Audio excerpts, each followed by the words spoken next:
Olá, amigos do MEFA, retomando nosso estudo da doutrina espírita, módulo iniciante, esse ano de 2022. Espero que todos estejam bem, que possam ter passado um ótimo final de ano com seus familiares, seus amigos. Vamos retomar as nossas aulas, né? Como a gente está fazendo as aulas gravadas e temos no nosso arquivo no YouTube as aulas anteriores, vamos dar continuidade do ponto em que nós finalizamos o ano de 2021 e vamos continuar aí tratando desse tema tão abençoado que é a doutrina espírita. Desejo a todos um ótimo ano, que todos possam cumprir a sua missão aqui nesse orbe, possam melhorar como seres humanos, todo mundo possa ter um pouco mais de paciência, mais de amor, que todos possam ter um ótimo ano 2022. Não se esqueçam que as dificuldades nos são postas porque precisamos passar por elas e isso nos ajuda na evolução espiritual, na caminhada individual de cada um, na reforma íntima de cada um. Então, vamos tentar manter serenidade e continuar essa jornada. Ainda passamos um momento de pandemia, ainda muitas vidas indo, né? Apesar da vacinação ter avançado muito, os irmãos nossos ainda estão sendo bastante afetados por essa doença que permanece. Mas vamos com fé e esperança, algumas coisas estão retomadas, o MEF está atendendo já presencialmente, com as devidas medidas, né? Para cuidado, principalmente por causa das pessoas que têm imunodepressão, idosos. Então vamos continuar aí o caminho. A gente tem falado nesses últimos encontros, né, sobre essa questão, falamos da reencarnação e depois falamos um pouquinho dessa questão da pluralidade dos mundos, né, algumas particularidades, sobre o princípio vital, fluido cósmico universal. E aí a gente vai finalizar, né, dando continuidade, eu acho que em algumas aulas a gente finaliza esse tema, que é um tema um pouco mais técnico, não trata muito de reforma íntima, não trata muito dessa questão que talvez desperte mais curiosidade do espiritismo, mas é importante que possamos conhecer, porque faz parte da doutrina, está no Pentateuco kardecista, o Chico também algumas obras traz, então é importante a gente continuar o tratamento desse tema, e aí depois vamos dar continuidade aos nossos estudos. Hoje a gente vai falar um pouquinho da formação dos mundos e da Terra. Então, dentro da doutrina espírita, como que essa doutrina explica a criação dos mundos e do planeta Terra? Como se deu a criação deste planeta e dos demais, né? Dessa Via Láctea, dessa infinidade que nós pouco conhecemos. Na questão número 38, então, por isso a importância, está no Pentateuco. Então, questão 38, o Livro dos Espíritos. A questão 38 está dentro do capítulo 3, que fala da criação. A questão 38 foi perguntado ao Espírito da Verdade: como criou Deus o universo? Para me servir de uma expressão corrente, direi: pela sua vontade. Nada caracteriza melhor essa vontade onipotente do que estas belas palavras do Gênesis, capítulo 1, versículo 3. Deus disse: faça-se a luz, e a luz foi feita. Então, a formação dos mundos, de acordo com os ensinamentos espíritas, foi através da vontade de Deus, que está retratado no livro da Gênesis. Para quem não sabe, o livro da Gênesis é o primeiro livro do Velho Testamento, né? Faz parte da Bíblia, daqueles livros iniciais que formam também o Pentateuco judaico. A formação do mundo, então, está dentro do capítulo 3, dessa parte da criação do Livro dos Espíritos. Esse tema também é tratado no livro A Gênesis. O livro A Gênesis também faz parte do Pentateuco kardecista. Retomando, né, aqui o livro A Gênesis. Opa, minha mão está em cima.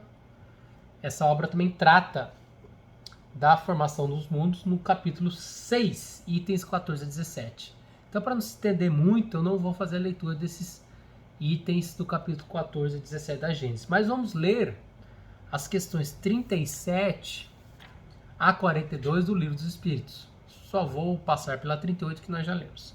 Então, o capítulo 3 fala da criação. Formação dos mundos. Também, claro que aqui a gente está tratando da formação dos mundos. O universo abrange a infinidade dos mundos que vemos e dos que não vemos. Todos os seres animados e inanimados, todos os astros que se movem no espaço, assim como os fluidos que o enchem. Para quem acompanha mais astronomia, tudo, recentemente foi lançado um novo telescópio, né? Antigamente o Hubble, que já é um telescópio mais antigo, e agora lançaram um novo, que eu esqueci, o James Webb, chama, que ele vai trazer a capacidade, através dos estudos científicos, a gente conseguir ver mais longe ainda o universo. Então, só fazendo o compêndio aqui, eu vou explicar daqui a pouquinho porque que eu vou começar a fazer, quando possível, eu tiver essa informação, casar bastante a ciência com o espiritismo. Porque a gente tem vivido um antagonismo equivocado, né? Muitos acham que se você seguir a ciência, você não pode seguir a religião, ou vice-versa. Questão 37. O universo foi criado ou existe toda a eternidade como Deus? Então o universo já existia ou ele foi criado por Deus? É fora de dúvida que ele não pode ter se feito a si mesmo. Se existisse como Deus de toda a eternidade, não seria obra de Deus. Então ele é criado, Deus o criou. Diz-nos a razão, aí a observação do Kardec. Diz-nos a razão não ser possível que o universo tenha feito a si mesmo, e que não podendo também ser obra do acaso, há de ser obra de Deus. Aquela história, né? Nós, né, espíritos, a gente é obra do acaso ou a gente foi criado? Não, fomos criados por Deus. Então a doutrina espírita novamente ratificando essa questão que nada é por acaso, não há acaso, tudo sim é uma criação, no caso divino. Questão 38 nós já lemos, né? Então questão 39. Poderemos conhecer o modo de formação dos mundos? Então como os mundos se formaram?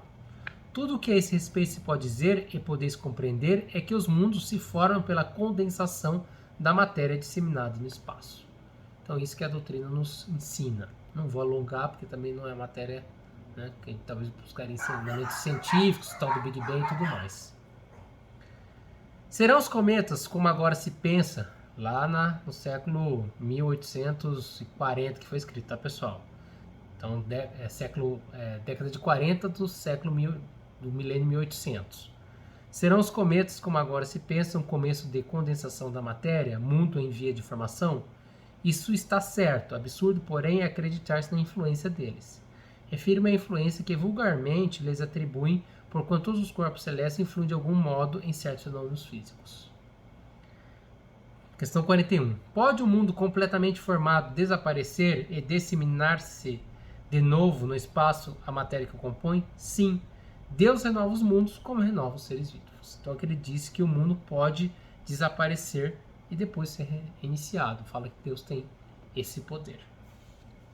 Questão 42. Aí ela tem um pouquinho de ligação da formação do mundo com a formação da Terra. Por enquanto eu estou falando da formação do universo. Do mundo não, da formação do universo e a formação da Terra. Podes conhecer o tempo que dura a formação dos mundos? Da Terra, por exemplo? Nada te pode dizer a respeito, porque só o Criador o sabe, bem louco será quem pretende sabê-lo, ou conhecer que número de séculos dura essa formação. Então, aqui a gente vai ver, né, na obra, né, do Livro dos Espíritos, os Espíritos respondem claramente que não há como se analisar o tempo de formação do mundo e da Terra.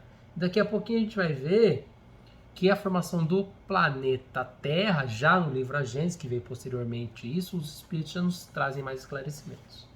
Então, pessoal, Deus criou o universo e os seres pela sua vontade, né?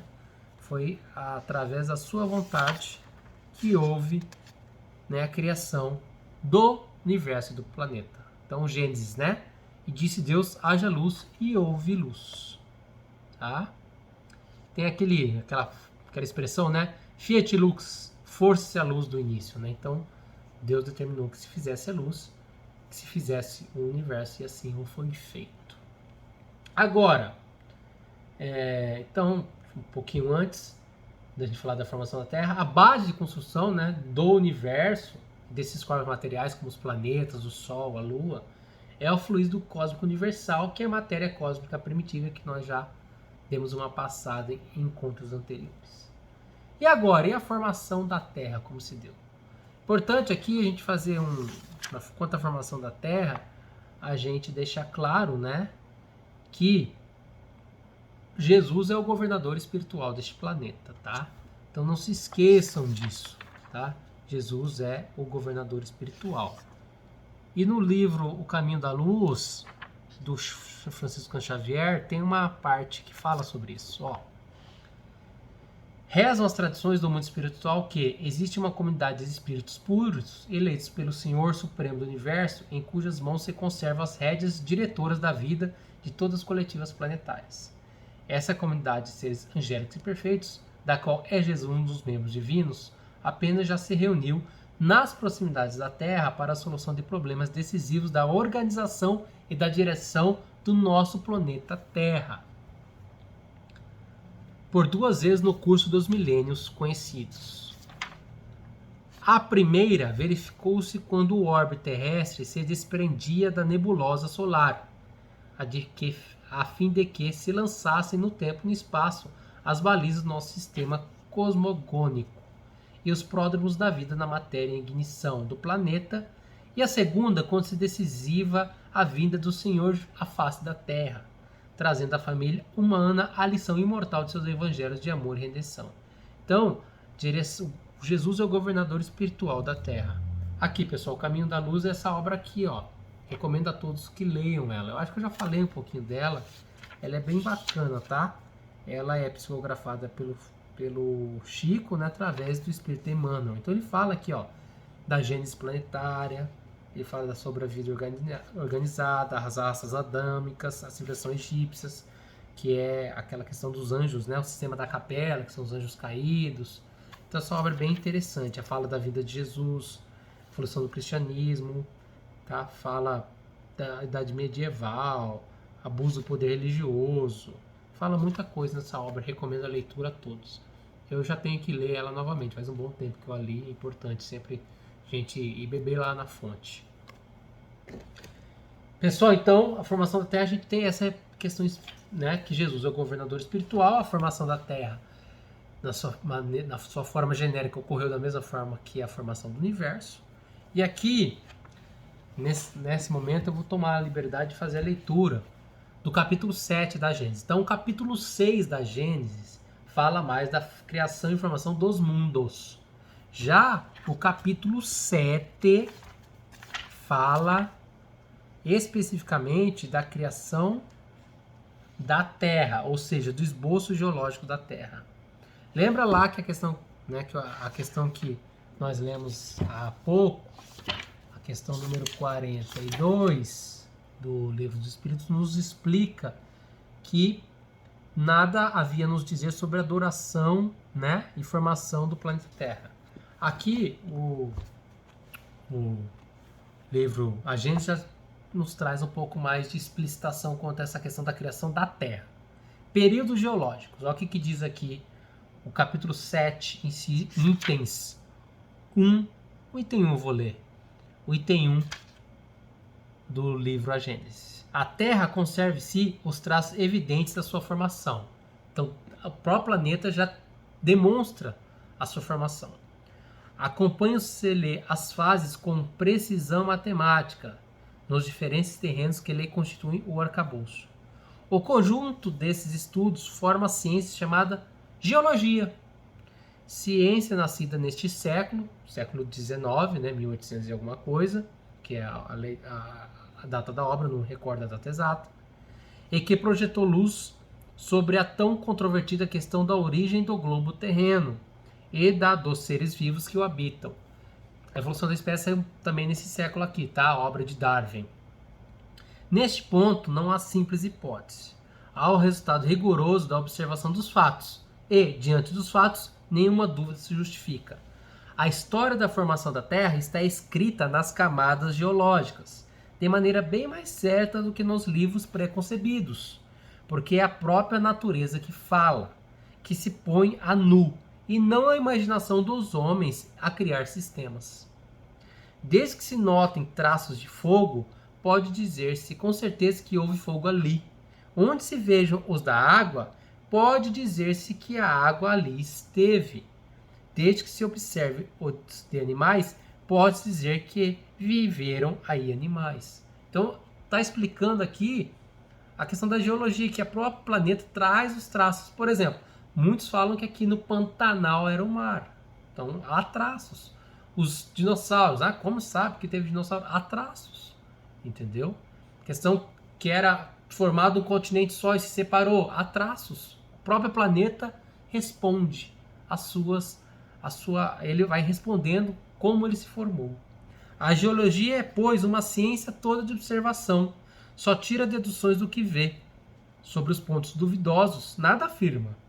Não emite opinião discutíveis, por esperar de observações mais completas a solução procurada. São as descobertas da geologia como sem a astronomia, agentes do mundo ainda estariam nas trevas da lenda. Graças a ela, o homem conhece hoje a história da sua habitação, tendo desmoronado para não mais tornar a erguer-se a estrutura de fábulas que lhe rodeavam o berço.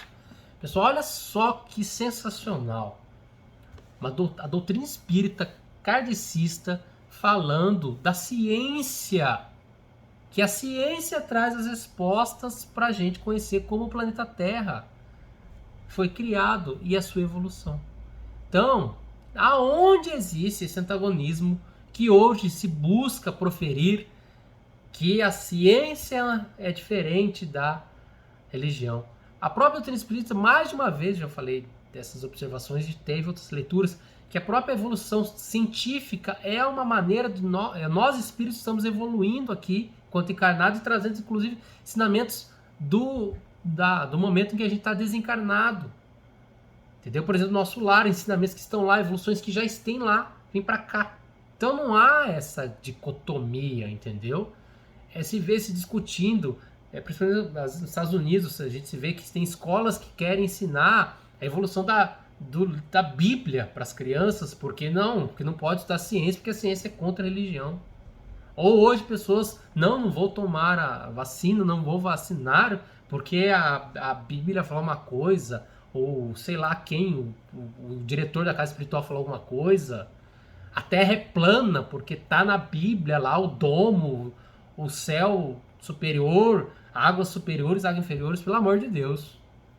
Então, nós espíritas, se alguém é espírita e tem se está tendo essa leitura, é equivocada. Com a devido respeito à minha posição. Tá claro aqui.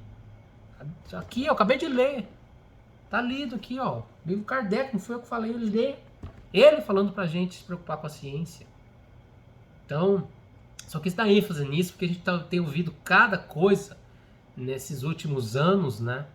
Sobre essa dicotomia, sobre nós e eles, se começa a se criar inimigos imaginários, né?